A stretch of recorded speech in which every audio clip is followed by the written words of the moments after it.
Bienvenue dans le cockpit, le podcast où l'excellence opérationnelle se conjugue avec l'humain. Bienvenue sur ce premier épisode de podcast de l'année 2026. J'en profite d'ailleurs pour vous souhaiter à tous et toutes une très belle année.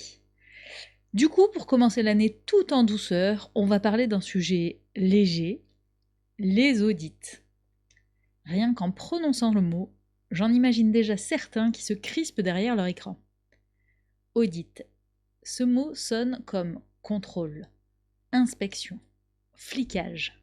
Ça évoque un bataillon de personnes en costume qui déboulent avec leur checklist, prêtes à tout pour trouver ce qui ne va pas dans votre entreprise. Résultat, du stress généralisé, une mise en scène de type grand théâtre, des collaborateurs qui se cachent pour ne pas croiser l'auditeur, et des managers qui préparent pendant des semaines des dossiers parfaits à présenter, mais qui ne seront plus jamais utilisés le reste de l'année. Et si je te disais que c'est exactement l'inverse de ce que devrait être un audit? Bienvenue dans le cockpit, je suis Marion Voisin, et aujourd'hui, on va dédramatiser les audits. Parce que bien fait, un audit, ce n'est pas un tribunal, mais un véritable levier de performance et d'engagement des collaborateurs. Alors soyons honnêtes, cette peur des audits, elle ne vient pas de nulle part. Beaucoup d'entre nous ont vécu des audits qui ressemblaient plus à des interrogatoires qu'à des accompagnements. Au hasard, un petit scénario classique d'un audit toxique.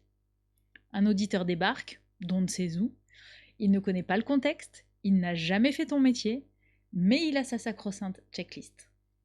Il pose des questions pièges, il cherche ce qui ne va pas, il note tout, et cerise sur le gâteau, il ne sourit pas. Et oui, ça fait partie de la panoplie. En fin d'audit, il sort un rapport de 15 pages qui liste tous les écarts, toutes tes non-conformités. Zéro mention de ce qui fonctionne bien, zéro reconnaissance des efforts faits jusque-là. Juste, voilà ce qui ne va pas. Résultat, les équipes se sentent jugées et dévalorisées, la direction voit l'audit comme une punition, et du coup, ça incite tout le monde à préparer du grand théâtre pour la fois suivante. On va cacher les vrais problèmes, on va maquiller la réalité, et on sort uniquement les beaux dossiers le jour de l'audit. Et donc, au final, l'audit ne servira à rien, puisqu'il ne sera pas le reflet de la réalité, mais il reflètera uniquement une mise en scène. Et là, je ne vous parle pas encore des audits de certification ISO. ISO 9001, ISO 14001, ISO 45001, et bien d'autres encore. Ça te parle ? Ces normes demandent une rigueur documentaire énorme. Des procédures écrites pour tout, des enregistrements pour tout, des preuves pour tout. Je ne dénigre pas cette exigence documentaire parce que je crois fermement dans la force d'un bon process. Cependant, dans la réalité, on se retrouve souvent avec des situations absurdes du style la procédure elle est belle, elle écrit une chose, et le terrain fait complètement autrement. Et souvent parce que c'est quand même plus efficace. Mais pendant l'audit, on a bien briefé les collaborateurs, donc tout le monde fait bien semblant de suivre la procédure à la lettre. Du grand théâtre. Mais laisse-moi te dire un secret. Le problème, ce n'est pas l'audit, c'est le mindset avec lequel on l'aborde. Je vais te raconter ma propre histoire.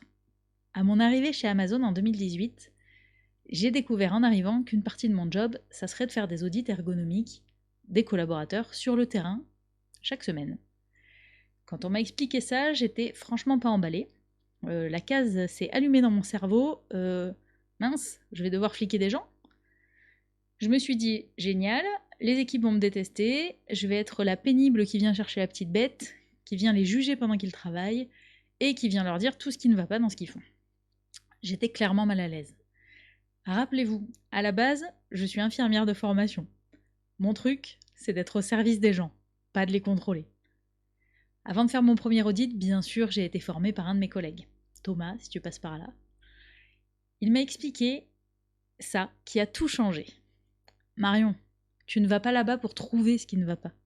Tu vas là-bas pour comprendre la réalité du terrain et voir comment tu peux aider les gens à prendre soin d'eux-mêmes, de leur dos, et de leur éviter d'avoir des douleurs plus tard.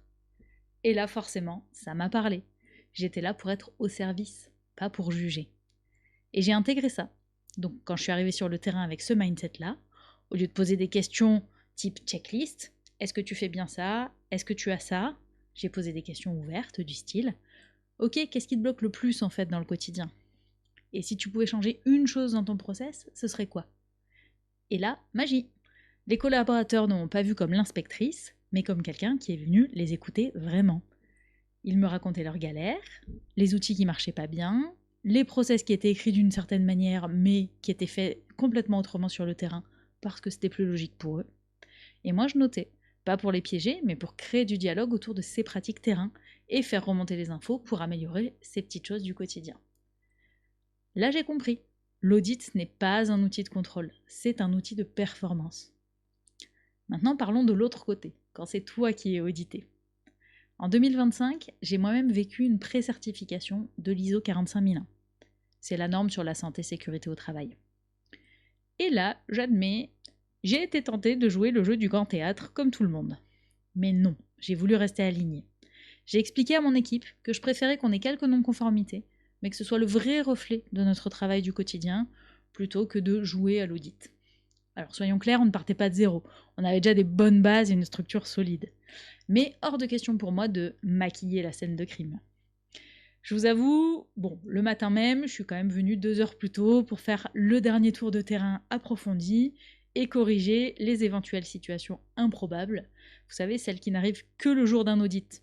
Genre un chariot garé devant un extincteur, ce qui n'arrive jamais les 364 autres jours de l'année. Mais à part ça, on a été authentique du début à la fin. Et clairement, ça enlève une charge mentale de dingue quand on n'est pas en train de jouer un rôle.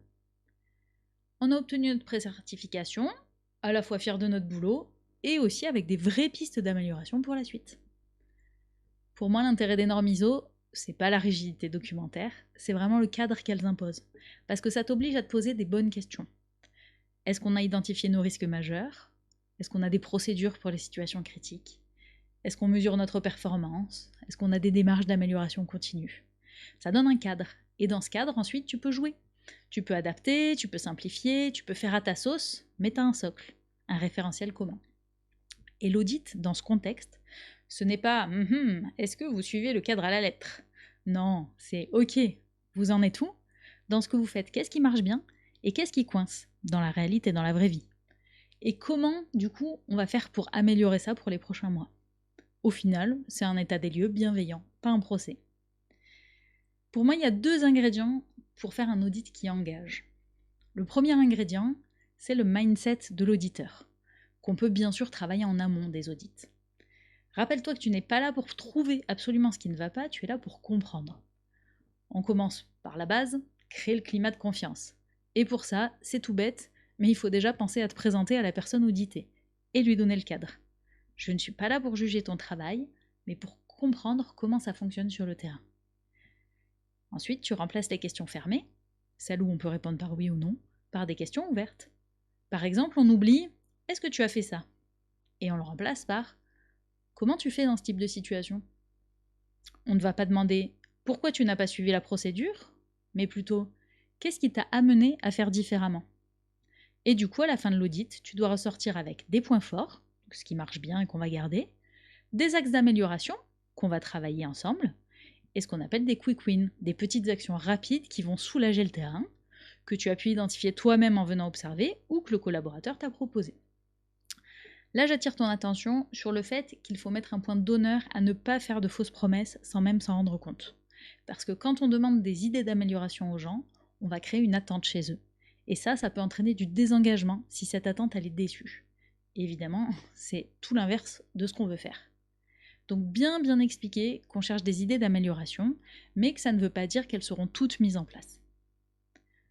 Le deuxième ingrédient, c'est le mindset de l'audité. Mais celui-là, il ne se décrète pas. Il va se modifier au fur et à mesure du temps grâce au changement de posture de l'auditeur. Petit à petit, l'audité va comprendre que l'audit n'est pas un interrogatoire, mais que c'est une opportunité pour lui.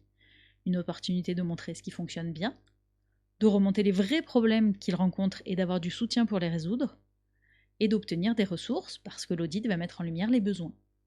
Par exemple, si la procédure écrite ne correspond pas à sa réalité terrain, il faut qu'il le dise. C'est pas une faute, au contraire, c'est une information précieuse. Ça veut dire que la procédure doit être mise à jour, ou même que le terrain a trouvé une meilleure façon de faire que celle qui était prévue. En gros, petit à petit, il faut que les personnes ressentent que la transparence est leur allié, pas leur ennemi. En ce moment, c'est exactement le programme que je suis en train de mettre en place pour une PME avec laquelle je travaille. On met en place un programme d'audit hebdomadaire de l'ensemble des postes de travail pour 2026. Oui, nous sommes ambitieux. Et du coup, les 2 premières actions qu'on a mises en place ont été, en premier, de prévenir les collaborateurs du programme d'audit pour leur donner du sens au niveau collectif dans une réunion d'équipe. Et en 2, de prendre du temps individuellement avec chaque auditeur du programme pour lui expliquer bien la posture qui était attendue, afin d'inscrire ces audits dans une démarche d'amélioration continue et pas de flicage. Et donc, c'est l'heure de ta micro-action de la semaine. On est le 7 janvier 2026, nouvelle année, nouveau départ. Voici ta mission pour bien démarrer l'année. Lors de ton prochain audit, ou à minima ton prochain passage sur le terrain si tu ne fais pas des audits formalisés, tu vas remplacer une question fermée par une question ouverte. Alors, petit rappel, une question fermée, c'est celle à laquelle on peut répondre par oui ou non. Une question ouverte, elle va favoriser le dialogue, et souvent, elle va commencer par ce qu'on appelle le QQO-QCCP. Qui, quoi, où, quand, comment, combien ou pourquoi. Par exemple, au lieu de demander « Est-ce que tu as fait ton reporting ?», tu vas demander « Comment tu t'organises pour faire ton reporting ?» Et là, observe la différence. La richesse de la réponse et le dialogue qui s'ouvre.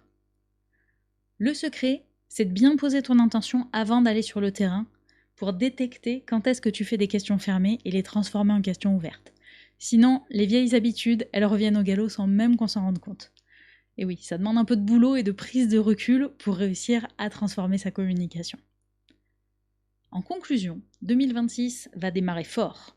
Je veux qu'on commence l'année en dédramatisant ce sujet des audits. Parce que trop souvent, on en fait des moments de stress, de mise en scène, de flicage, alors que, bien fait, un audit, c'est une reconnaissance de ce qui marche, un diagnostic de ce qui coince, et un plan d'action co-construit pour s'améliorer. C'est un levier de performance et d'engagement. Pas l'un, pas l'autre, les 2 ensemble. Je suis Marion Voisin, ta copilote pour une entreprise plus performante et plus humaine. Et je te dis à très vite dans le cockpit. On se retrouve très vite dans le cockpit. En attendant, gardez le cap.